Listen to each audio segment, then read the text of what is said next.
அனைவருக்கும் எனது அன்பான வணக்கம். திருவள்ளுவர் இயற்றிய திருக்குறளில் அறத்துப்பால் அதிகாரம் 23 ஈகை 228வது குறள்.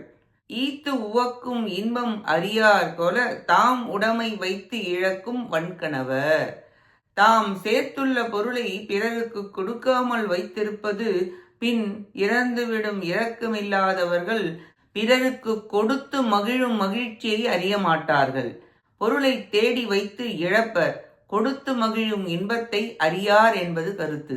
இதனால் பொருள் சம்பாதித்தலின் பயன் பிறருக்கு தானம் செய்வதே என்பது கருத்தாகும்.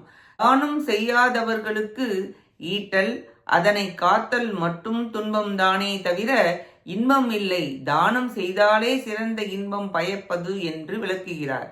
இடாதார் இன்பத்தை இழப்பர் என்பது பொருளாகும். கொடுத்து சந்தோஷம் பெற வேண்டும்.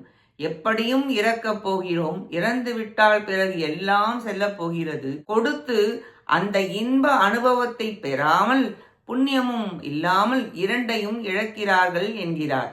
இக்குறளால் ஈயாமையின் குற்றம் கூறப்பட்டது. நன்றி, வணக்கம்.